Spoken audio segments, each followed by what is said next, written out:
नमस्कार दोस्तों। देखिए मित्रों, आज हम माध्यमिक शिक्षा बोर्ड की जो 10वीं क्लास की पुस्तक है सामाजिक विज्ञान की, उसके तीसरे चैप्टर के फोर्थ पार्ट के बारे में आज हम पढ़ने वाले हैं। और उसके साथ ही जो हमने लास्ट वीडियो पढ़ा था उसमें एक पॉइंट आपको ध्यान में रखना है। यहाँ ये अभिनव भारत की जो स्थापना है ये 1906 आ रहा है यहाँ पे, जो हमने पढ़ा था लास्ट वीडियो में। तो इनमें कई थोड़ी मिस्टेक है, इनको आपको चेंज कर लेना है। ये 1904 है, तो ये आप ध्यान में रखें। तो फिर से देख लीजिएगा, जो लास्ट वीडियो हमने पढ़ा था अभिनव भारत, तो ये आपको पहले भी हिस्ट्री के जो चैप्टर में है, पहले भी कई वीडियो में बताया है ये। तो यहां आप ध्यान में रखिएगा 1904 होगा, 1906 नहीं है। इसके साथ ही आपको एक क्वेश्चन का जवाब देना है कि चंपारण जो आंदोलन है वो, उसमें महात्मा गांधी जी के द्वारा भाग कब लिया गया, सन बताना है आपको। 1915 है, 16 है, 17 है, 18 है, 19 है, 20 है। तो महात्मा गांधी जी के द्वारा चंपारण में कब भाग लिया गया, वो सन आपको कमेंट करके बताना है। तो इसके साथ ही आगे पढ़ते हैं हम। तो दोस्तों, आज हम पढ़ने वाले हैं राजनीतिक आंदोलन 1857 से 1919। बहुत महत्वपूर्ण है ये।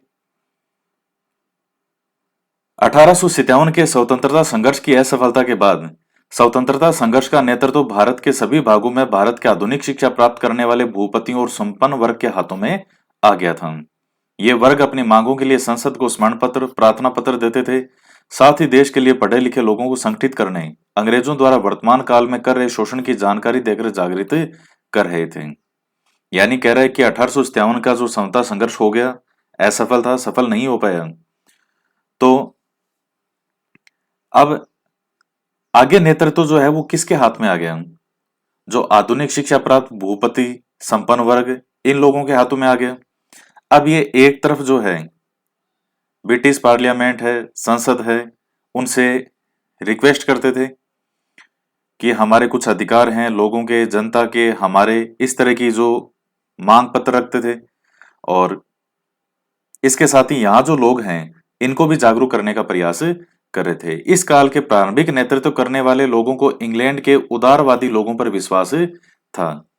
ये लोग इंग्लैंड के उदारवादियों को भारत की वस्तु स्थिति, भारतीयों की आकांक्षाओं तथा भारत में संवैधानिक और प्रशासनिक सुधारों के लिए तैयार करना चाहते थे। साथ ही अंग्रेजों द्वारा किए जाने वाले शोषण और अत्याचारों की जानकारी अधिकाधिक लोगों को देकर आंदोलन का विस्तार करना तथा देश के सभी क्षेत्रों, वर्गों और धर्मों को मानने वाले लोगों को संगठित करना चाहते थे। तो प्रारंभिक जो नेतृत्व है यहां से, वो उदारवादियों के पास में था। उदारवादी जो शांति की बात किया करते थे और जो ये मानते थे कि अंग्रेज उदारवादी हैं और अंग्रेज जो हैं वो हमारी बात को सुनेंगे। वहां जो ब्रिटेन में अंग्रेज बैठे हैं पार्लियामेंट में, वो बेचारे भले लोग हैं, हम पर अत्याचार तो यहाँ वाले अंग्रेज कर रहे हैं। उन अंग्रेजों को, जो वहां के ब्रिटिश पार्लियामेंट के लोग हैं, उनको जानकारी नहीं है कि यहाँ अंग्रेज हम पे कैसे अत्याचार कर रहे हैं, ऐसा इनका मानना था। तो इसमें दादा भाई नौरोजी हो गए, गोपाल कृष्ण गोखले हैं, तो कई इस तरह के जो लोग हैं ये थे। और इसके बाद में आएगा गर्म दल, जो कि उनकी विचारधारा गर्म नरम दल वालों से अलग हो गई। 1857 ईस्वी के बाद राजनीतिक चेतना का प्रचार। तो क्या है इसमें कि भारतीयों में धीरे धीरे राजनीतिक, ये आगे थोड़ा इसमें मिस है, ये दिख नहीं रहा है, ये मिस प्रिंट है। यहां ये आएगा कि राजनीतिक आकांक्षाएं बढ़ने लगी। ये है यहां पर कि भारतीयों की धीरे धीरे राजनीतिक आकांक्षाएं बढ़ने लगी। सिविल सर्विसेज में स्थान ही नहीं, नियंत्रण करने की आकांक्षा की जाने लगी। अब भारत में जनता के द्वारा चुनी हुई और उनके प्रति उत्तरदायी सरकार की मांग की जाने लगी।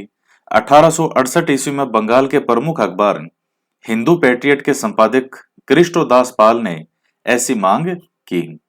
कब? 1868 में। और बंगाल के प्रमुख अखबार हिंदू पैट्रियट के संपादक कृष्णदास पाल ने ऐसी मांग की। 1874 ईस्वी में उन्होंने भारत के लिए स्वराज्य शीर्षक से लिखे लेख में भारतीयों द्वारा भारतीयों के लिए संवैधानिक जो सरकार के प्रारंभ की बात कही। तो ये कुछ महत्वपूर्ण बिंदु हैं। और मित्रों, भारतीयों में जो राजनीतिक चेतना का प्रसार है, इसमें देखिए 1857 की क्रांति होती है। इसमें एक प्रकार से अंग्रेजों के पास बहुत मुश्किल से सत्ता हाथ में रही थी, वो ये है कि सत्ता फिसलते फिसलते बच गई। तो अब अंग्रेजों ने कई इसके बाद में सुधार करने की भी कोशिश की, कुछ चेंज किए, बदलाव किए। जो यहाँ के राजा थे उनके प्रति जो इनकी नीतियां थी उनमें भी बदलाव किया, ताकि राजा जो है भविष्य में बिल्कुल ही विरोध ना करें। कुछ जिन्होंने नहीं भी साथ दिया वो भी भविष्य में इनका साथ दें, यहाँ के लोगों को साथ थोड़ा सा लेकर के चलें। तो अब उस टाइम यहाँ के जो लोग थे उन्होंने ये देखा कि अभी जब अंग्रेजी सरकार पूरी तरह से सत्ता ईस्ट इंडिया कंपनी से ट्रांसफर होकर के और पूरी तरह ब्रिटिश पार्लियामेंट के पास में चली गई वहां, तो अब हम हमारी मांग भी थोड़ी इसमें रख सकते हैं कि यहाँ जो हमारे शासक हैं, कि यहाँ की जो भी सरकार बने वो हमारे द्वारा चुने हुए लोग होने चाहिए। और मित्रों, ये जो संवैधानिक सरकार की ये जो मांगे उठ रही है, ये देखिए ये ब्रिटिश प्रांत में है। आप जानते हैं 11 भागों में डिवाइड था, 11 प्रांतों में जो ब्रिटिश प्रांत है। जैसे ये पंजाब हो गया, मुंबई, ये मद्रास, ये जो इस तरह से बंगाल प्रेसिडेंसी, मध्य भारत, इस प्रकार से 11 प्रांतों में विभाजन था जहां अंग्रेज डायरेक्ट शासन करते थे। तो वहां ये मांग उठ रही है। बाकी जो देसी रियासतें हैं, लगभग 565 के आसपास, जब आप 1947 में पढ़ेंगे, जब भारत आजाद होगा, तो लगभग 565 रियासतें। तो वहां से तो सरकार जो है ये अंग्रेज केवल टैक्स वसूल करते थे कि आप हमें सालाना इतना टैक्स दे दो, बाकी आप कैसे भी शासन करो वो आप जानो। तो ये जो मांग, विरोध और ये सब कहाँ उठ रहा है? ब्रिटिश प्रांत में, जहां डायरेक्ट अंग्रेजों का शासन है। उस समय जो राजनीतिक संगठन भारत में थे वे इस प्रकार की प्रगतिशील मांग और उसके लिए संघर्ष करने के लिए तैयार नहीं थे। इसके लिए बंगाल के कुछ विद्वानों चिंतकों ने 1875 में इंडियन लीग की स्थापना की। बहुत मोस्ट है। इसका उद्देश्य भारतीयों में राष्ट्रवाद का भाव जागृत करने तथा राजनीतिक चेतना जागृत करना था। सार्वजनिक चेतना के द्वारा प्रारंभ होने वाला यह पहला राजनीतिक संगठन था। कौन सा? Indian league. कब स्थापना की गई थी? बंगाल के कुछ विद्वानों चिंतकों के द्वारा 1875 में। मित्रों, आपको शुरू में जो कई विद्वान मिलेंगे ये बंगाल की तरफ से मिलेंगे। क्यों? क्योंकि आप जानते हैं 1757 के प्लासी के युद्ध के बाद अंग्रेज बंगाल के क्या हो गए थे? पूरी तरह से सर्वे सर्वा हो गए थे। और इसके बाद में अब अंग्रेजों को शासन कार्य यहां करने के लिए, चलाने के लिए एक शिक्षित बाबू वर्ग चाहिए था जो इनका लिखा पढ़ी का काम कर सके, जो शासन को चलाने में इनकी सहायता कर सके। तो ये अंग्रेजों की मजबूरी थी कि इनको स्कूल कॉलेज यहाँ जो है वो खोलने पड़ेंगे। अब जहां अंग्रेज रहेंगे वहीं खुलेंगे स्कूल कॉलेज। सबसे पहले अंग्रेज कहाँ अपना अड्डा जमाया अंग्रेजों ने? बंगाल में।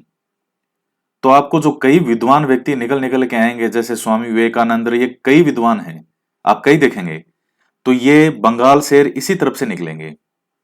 तो उसका रीजन क्या था कि अंग्रेजों ने जो यहाँ शिक्षा वगैरह खूब जो है विद्यालय, स्कूल, कॉलेज खुलवाए अपने लाभ के लिए। लेकिन जब यहाँ लोगों ने पढ़ाई की, तो जब पढ़ाई करेंगे तो दुनिया के बारे में भी जानेंगे, तो उनके अंदर भी विकास हुआ।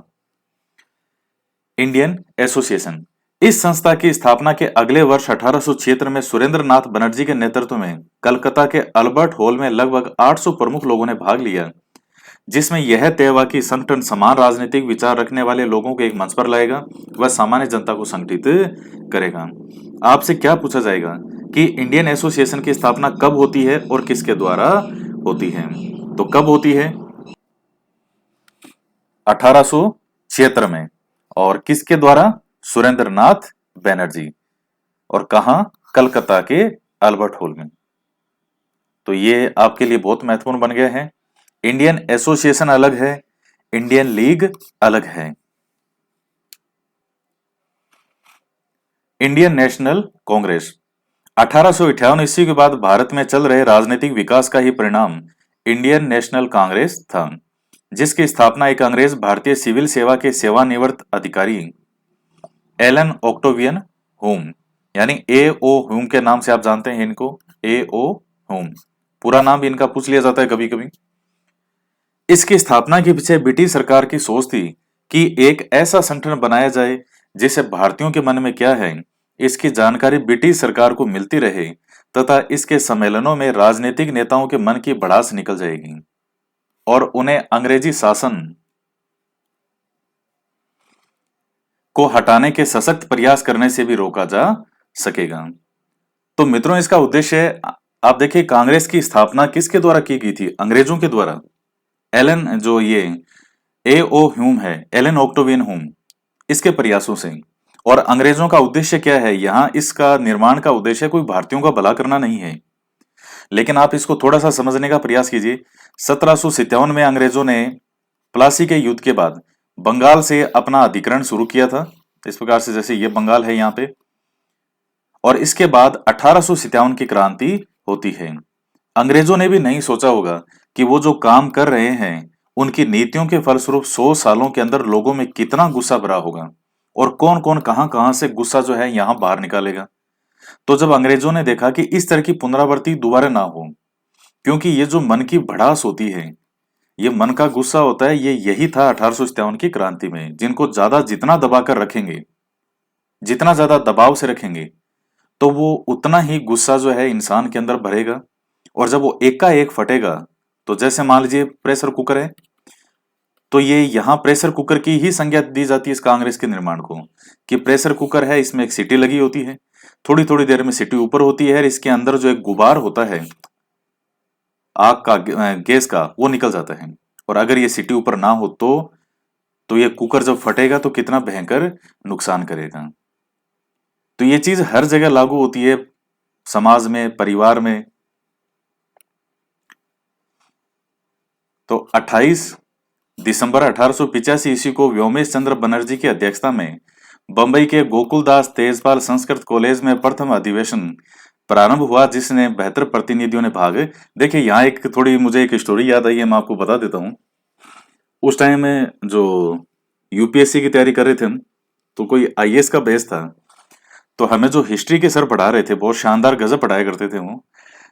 तो पढ़ाते पढ़ाते अचानक जब ये यहाँ वाली बात आई कांग्रेस के निर्माण की, तो उन्होंने मजाक में कहा कि मेरी जो घरवाली है, मैं उसको कभी बोलने से नहीं रोकता। वो सारे दिन जो चटर चटर चपर चपर करती रहती है, मैं उसकी सुन लेता हूँ। क्यों? क्योंकि अगर उसको बोलने नहीं देंगे तो फिर कभी एक दिन भयंकर गुस्से में, जैसे कांग्रेस की 1857 की क्रांति होती है, वैसे ही घर में कभी क्रांति हो जाएगी। तो इसलिए वो सारे दिन जो भी चपर चपर करते रहते, मैं उसको सुन लेता हूँ और हाँ भरता रहता हूँ कि हाँ सही बात है, हाँ सही बात है। और वो खुश हो जाती है और हमारी गृहस्थी जो है बहुत आराम से चल रही है। तो इसलिए मैंने आपको कहा कि ये चीज हर जगह लागू होती है। आपकी भी घरवाली आपको कुछ कहे तो आपको सुन लेना चाहिए, चाहे गौर मत करो लेकिन उसको सुन लो। 28 दिसंबर 1885 ईस्वी को तो व्योमेश चंद्र बनर्जी की अध्यक्षता में बंबई के गोकुलदास तेजपाल संस्कृत कॉलेज, ये क्वेश्चन सैकड़ों बार पूछा गया है, सैकड़ों बार। कब होती है कांग्रेस की स्थापना? 28 दिसंबर 1885। किसकी अध्यक्षता में? पहला अध्यक्ष कौन? व्योमेश चंद्र बनर्जी, या आप इनको WC बनर्जी के नाम से जानते हैं। बंगाली बाबू हैं ये, बंगाल से। कहा? बंबई के गोकुलदास तेजपाल संस्कृत कॉलेज में प्रथम अधिवेशन हुआ, जिसमें कितने प्रतिनिधियों ने भाग लिया था? 72 प्रतिनिधियों ने। राष्ट्र की उन्नति के लिए प्रयत्न में लगे लोगों को आपस में परिचित होने का अवसर देना, आने वाले वर्षों के कार्यक्रम पर विचार करना, ब्रिटिश साम्राज्य के प्रति पूरी निष्ठा और भक्ति रखते हुए इंग्लैंड की संसद द्वारा तय किए गए सिद्धांतों के विरुद्ध किए जाने वाले भारत सरकार के कार्यों का विरोध। अप्रत्यक्ष रूप से यह संगठन भारतीय संसद का रूप ग्रहण करेगा तथा इस बात का उचित जवाब देगा कि अंग्रेजों की यह सोच कि भारत के चुने हुए प्रतिनिधि शासन व्यवस्था करने की योग्यता नहीं रखते हैं। कांग्रेस के काल को 2 चरणों में बांटा जा सकता है। तो मित्रों ये है, लेकिन इसके पीछे जो एक हिडन अंग्रेजों का उद्देश्य है वो यही था कि इनकी भड़ास निकलती रहे, साल में एक बार इकट्ठे हो जाएंगे और जो भी इनके मन की भड़ास है वो निकल जाएगी। और मूर्ख बनाने में हम माहिर हैं ही, तो हम इनको कहीं ना कहीं बातों से घुमाते रहेंगे और इस तरह से दोबारा 1857 जैसी क्रांति नहीं होगी। लेकिन मित्रों, कुछ ही समय में अंग्रेजों को यह एहसास हो गया कि उन्होंने कांग्रेस का निर्माण करके बहुत बड़ी गलती कर दी, क्योंकि अभी इसमें गरम दल, अभी नरम दल वाले आएंगे नेता, कुछ समय बाद गरम दल आएंगे और एक से बढ़कर एक महान नेता आएंगे यहाँ पे, जिन्होंने इसको नेतृत्व प्रदान किया। कांग्रेस के काल को 2 चरणों में बांटा जा सकता है। प्रथम चरण 1885 से 90 तक, जिसे उदारवादी राजनीति या राजनीतिक भिक्षावृत्ति का युग कहा जाता है। दूसरा चरण 5 से 19, जिसमें अतिवादियों अथवा अतिवादी राजनीति का काल कहा जाता है। तो ये देखिए, ये जो पहला चरण है जिसे आप भिक्षावर्ती या इसका काल, क्योंकि इस समय जो उदारवादी नेता है वो रिक्वेस्ट किया करते थे, लेटर लिखा करते थे, पत्र लिखा करते थे कि हम पे जो अत्याचार हो रहे हैं, ब्रिटिश पार्लियामेंट को इस पे गौर करना चाहिए, इस पर विचार करना चाहिए। अब जैसे आपको एक एग्जांपल दे रहा हूं, जैसे मान लीजिए नरेंद्र मोदी जी हैं। अब पाकिस्तान एक तो वो है कि जैसे मान लीजिए पहले भी कई प्रधानमंत्री हुए हैं, तो पाकिस्तान अगर भारत पे बम फोड़ता है, आपने खुद नहीं देखा होगा, यहाँ केवल वो बात नहीं है कि किसी पार्टी का या ऐसी कोई बात नहीं है यहाँ पे, मैं केवल आपको एक सामान्य जनरल बात बता रहा हूँ। आपने ये चीज इतने वर्षों में देखी होगी कि पहले पाकिस्तान भारत में अगर कोई भी आतंकवादी हमला करवाता है, उसके बाद में यहां से केवल उसको पत्र लिखे जाते थे, कि लेटर लिखे जाते थे, भारत में बम फोड़ रहा है, फिर भी पाकिस्तान के मंत्री आ रहे हैं, उनका यहाँ पर जो है वो स्वागत किया जा रहा है, 5 स्टार होटलों में रुकाया जा रहा है उनको। आप एक घटना हुई थी जब सैनिकों के सिर काटने वाली घटना थी, वो बड़ी उनके साथ अमानवीय हरकतें की गई थी, सिर काट दिया गया, पूरे शरीर को काट दिया गया सैनिकों को। और उसके बाद जस्ट पाकिस्तान से कुछ मंत्री यहाँ भारत आए और उनका जबरदस्त स्वागत हुआ था। ये मोदी सरकार से पहले की बातें हैं। लेकिन जब मोदी जी प्रधानमंत्री बने, उसके बाद में ये जो लेटर लिखने वाली चीजें थी, ये प्यार मोहब्बत के लेटर लिखना, पत्र लिखना, और हम शांति के प्रयास कर रहे हैं, हम दोनों देश मिल करके करेंगे, अरे वो भाई बम फोड़ने वाला है, वो बम की भाषा ही समझेगा, शांति की भाषा नहीं समझेगा वो। तो यही फर्क है नरम दल और गरम दल, दोनों का उद्देश्य नेक है। या इसको एक थॉट को समझने का प्रयास कीजिए एक बड़े व्यू से। नरम दल वाले भी अपने देश का उद्धार ही चाहते हैं, गरम दल वाले भी अपने देश का उद्धार ही चाहते हैं, लेकिन एक की जो काम करने की जो नेचर है, प्रवृत्ति अलग है, और दूसरे की काम करने की प्रवृत्ति अलग है। एक लेटर लिख के बात मनवाना चाहता है, और दूसरा जो सामने वाला जैसा है, जैसा सामने वाले का एक्शन वैसा हमारा रिएक्शन, इस सिद्धांत पर काम करते हैं। तो बाल गंगाधर तिलक हैं, लाला लाजपत राय हैं, विपिन चंद्र पाल हैं, ये गरम दल के नेता होंगे। कांग्रेस के प्रथम चरण के उदारवादी नेता दादा भाई नौरोजी, फिरोज शाह मेहता, दिनाशा वाचा, व्योमेश और सुरेंद्र नाथ बनर्जी, तो ये प्रमुख नेता हैं जो उदारवादी थे। और ये लोग अपनी राजनीति की व्याख्या उदारवाद और संयम के समन्वय से करते थे। ये लोग भारतीयों के लिए धर्म और जाति के पक्षपात का अभाव, मानव में समानता, कानून के सामने बराबरी, नागरिक स्वतंत्रताओं का प्रसार और प्रतिनिधि संस्थाओं के विकास की इच्छा करते थे। इस काल में कांग्रेस पर समृद्धिशाली मध्य वर्गीय बुद्धिजीवियों का, जिनमें वकील, डॉक्टर, इंजीनियर, पत्रकार, साहित्य व्यक्ति सम्मिलित थे, इनका अधिकार था। इस काल में कांग्रेस में आने वाले प्रतिनिधि बड़े बड़े नगरों से आते थे और इनका जनसाधारण से कोई संपर्क नहीं था। उदारवादी अंग्रेजी साम्राज्य के बने रहने अपितु उसको सुदृढ़ करने के पक्ष में थे। उन्हें डर था कि अंग्रेजों के जाने पर अव्यवस्था फैल जाएगी। ये चीजें आपको हैरान कर सकती है अगर आपने पहली बार पढ़ी है तो। बिल्कुल उदारवादी यही सोचते थे कि अंग्रेज अगर यहां से अचानक चले जाएं तो इस पूरे देश में अव्यवस्था फैल जाएगी, इसलिए अंग्रेजों का अभी कई साल रहना भारत में और जरूरी है, यह ऐसा इनका मानना था। अंग्रेजी राज शांति और व्यवस्था का द्योतक था। भारत में बहुत लंबे समय तक इसका बना रहना आवश्यक है, जैसा कि मैंने आपको अभी ऊपर बताया। उदारवादियों का विश्वास था कि अंग्रेज न्यायिक लोग हैं, वे भारत के साथ न्याय ही करेंगे। ऐसा इनका मानना था कि अंग्रेज बहुत भले लोग हैं, बेचारे न्याय करते हैं, और वो हम भारतीयों के साथ भी न्याय ही करेंगे। भारतीयों की शिकायतें अंग्रेज नौकरशाही के कारण अथवा अंग्रेजों की हमारी शिकायतों की पूरी जानकारी न होने के कारण से है। मित्रों, जो मैंने शुरू में ही आपको समझा दिया था कि 1857 की क्रांति के बाद में यहाँ के जो नेता हैं, कुछ लोग ये सोचते थे कि अंग्रेज बहुत भले लोग हैं, वहां के लोग हैं, उनको जानकारी नहीं है कि यहाँ वाले हम पे कैसे अत्याचार करते हैं। तो इस तरह की ये चीजें इनका मानना था। भारतीयों की शिकायतें अंग्रेज नौकरशाही के कारण अथवा अंग्रेजों को हमारी शिकायतों की पूरी जानकारी न होने कारण से है। यही कारण था कि इन लोगों ने इंग्लैंड में प्रचार की ओर अधिक ध्यान दिया। इस काल में कांग्रेस ने देश की स्वतंत्रता की मांग नहीं की, केवल भारतीयों के लिए कुछ रियायतों की मांग की। तो ये आप इसको समझ गए होंगे कि आखिर उदारवादी जो है, और जनता जो है, देखिए उदारवादियों से एक हद तक ही संतुष्ट होती है। जब जनता को ये लगने लग जाए कि इससे कुछ नहीं हो रहा है इन नेताओं से, तो धीरे धीरे उनका मोह भंग जो है वो होने लग जाएगा। और फिर जो व्यक्ति दूसरी विचारधारा के आएंगे उनकी फैन फॉलोइंग बहुत ज्यादा बढ़ जाएगी। कैसे? अब आता है दूसरा चरण, गर्मपति राष्ट्रवादी आंदोलन का प्रारंभ। 19वीं शताब्दी के अंतिम 20वीं शताब्दी के प्रारंभिक वर्षों में गर्मपति राष्ट्रवादी विचारों के लोगों का कांग्रेस में प्रभाव बढ़ने लगा। कांग्रेस में फूट की प्रक्रिया उस समय प्रारंभ हो गई जब लोकमान्य तिलक का समाज सुधार के प्रश्न पर गर्मपति दल अथवा सुधारकों का झगड़ा हो गया। तिलक का कहना था कि स्वराज्य के बिना कोई सामाजिक सुधार नहीं हो सकते, न कोई प्रगति, न कोई उपयोगी शिक्षा, न ही राष्ट्रीय जीवन की परिपूर्णता। चार प्रमुख कांग्रेस नेता लोकमान्य तिलक, विपिन चंद्र पाल, अरविंद घोष और लाला लाजपत राय ने इस आंदोलन का मार्गदर्शन किया। इस गर्मपति आंदोलन के कार्यक्रमों में विदेशी माल का बहिष्कार और स्वदेशी माल को अंगीकार करने तथा राष्ट्रीय शिक्षा और सत्याग्रह पर बल दिया गया। मित्रों, अभी देखिएगा इसमें महात्मा गांधी की एंट्री अभी तक नहीं हुई है। महात्मा गांधी की एंट्री होगी 1915 में। 9 जनवरी 1915 को गांधी जी भारत आते हैं। गोपाल कृष्ण गोखले जो उनके राजनीतिक गुरु माने जाते हैं गांधी जी के, उन्होंने गांधी जी को सलाह दी कि आप अभी नए नए भारत आए हैं, एक बार वापस हैं, आप कुछ भी करने से पहले एक बार पूरे भारत का भ्रमण करें, आप जानिए कि भारत क्या है, नजदीक से जानें।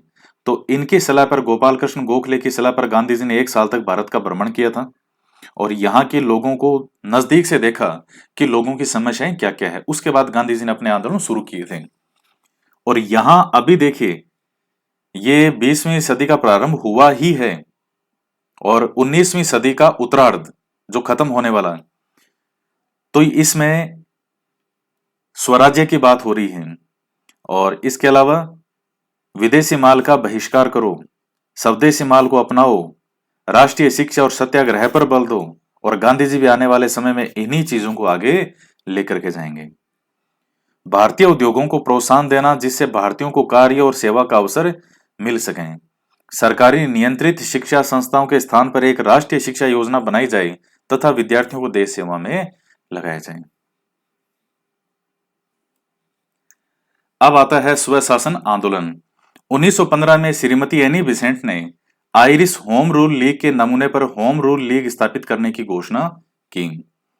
1916 में तिलक ने पूना में अपनी होम रूल लीग की स्थापित की। दोनों संस्थाएं तालमेल से कार्य कर रही थी। इनका उद्देश्य अंग्रेजी साम्राज्य के भीतर स्वायत्ता की मांग को लोगों तक पहुंचाना था। तो ये था होम रूल लीग का, जो होम रूल लीग है उसका उद्देश्य। होम रूल लीग आंदोलन इस तरह से भी कहा जाता है इसको। तो तिलक जी और एनी बेसेंट जी, इन दोनों ने जो है इसके लिए प्रयास किया। अब आते हैं राजनीतिक आंदोलन 1919 से 1947। सबसे पहला है रोलेट एक्ट। प्रथम विश्व युद्ध समाप्ति के बाद ब्रिटिश सरकार ने यह आश्वासन दिया कि भारतीयों को अधिकाधिक सुविधाएं दी जाएगी, लेकिन युद्ध की समाप्ति के बाद किए गए सुधार संतोषप्रद नहीं थे, बल्कि इसके विपरीत आर्थिक शोषण, प्रेस के कठोर नियम व अन्य दमनकारी गतिविधियां मिली। मित्रों, जो पहला विश्व युद्ध होता है तो अंग्रेजों ने यहाँ के लोगों से यह कहकर के अपनी सेना में भर्ती किया कि आप ज्यादा से ज्यादा हमारा सहयोग करें, भर्ती हो, इसके बाद हम आपको सुविधाएं देंगे। लेकिन 1918 में जब पहला विश्व युद्ध भी समाप्त हो गया और भारतीयों को मिला क्या? कुछ भी नहीं मिला। भारतीय जनता अंग्रेजों के विरोध में डटी हुई थी। सरकार को षड्यंत्र का भय था, सरकार ने 1917 में सिडनी रोलेट की अध्यक्षता में एक समिति गठित की, जिसके द्वारा बनाए गए बिल को विधानमंडल ने 19 मार्च 1919 को पास कर दिया। 1919 इस एक्ट के अंतर्गत किसी भी व्यक्ति को संदेह के आधार पर गिरफ्तार किया जा सकता था। उसे न कोई अपील, न दलील और न ही कोई वकील का अधिकार था। इसे काला कानून कहा गया। तो ये रोलेट एक्ट का आपसे पूछा जा सकता है। कब गठित की थी समिति? 1917 में। रोलेट एक्ट पास कब हो गया? मार्च 1919 में। क्या था? किसी भी व्यक्ति को संदेह के आधार पर गिरफ्तार करना, नो अपील, नो दलील, नो वकील। और मित्रों, ये रोलेट एक्ट ही आगे जाकर के कई बड़ी घटनाओं को जन्म देगा। ये यहां रोलेट एक्ट एक छोटा सा एक्ट लग रहा है कि एक छोटा सा एक्ट है, अंग्रेजों ने बना दिया, लेकिन इसके आगे से आगे देखिए कैसे कड़ियां आपस में जुड़ी हुई है, एक के बाद एक कड़ी जुड़ी हुई है। पंजाब के अमृतसर में जो सैफुद्दीन किचलू, वहां जो इसका विरोध कर रहे होंगे उनको गिरफ्तार किया जाएगा।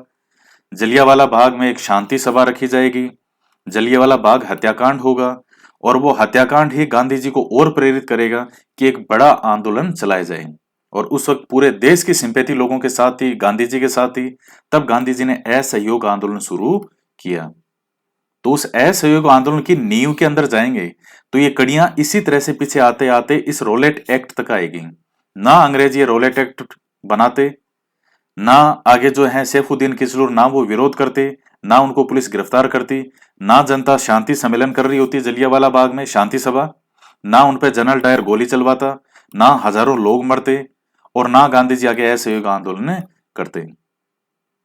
घटना छोटी होती है या बड़ी, तो ये घटना बहुत छोटी है लेकिन इसके प्रभाव बहुत खतरनाक हैं। जैसे प्लासी का युद्ध एक नाम मात्र की घटना थी, एक मजाक था, वो युद्ध के नाम पर एक मजाक था प्लासी का युद्ध, लेकिन उसने पूरे भारत की राजनीति को बदल दिया।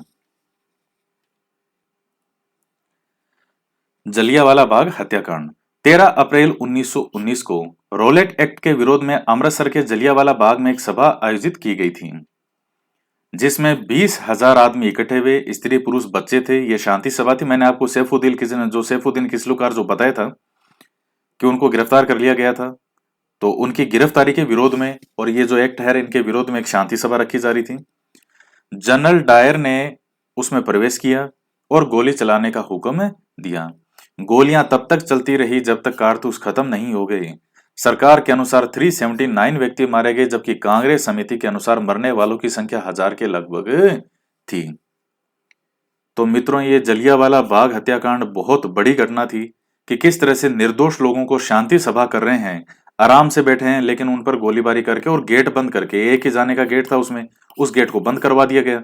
और इसमें जलियांवाला बाग अगर कोई आप में से गया हो, निश्चित रूप से गए होंगे कई, तो अंदर एक कुआं बना हुआ है। तो लोगों ने अपनी जान बचाने के लिए उस कुएं में कूदना शुरू कर दिया।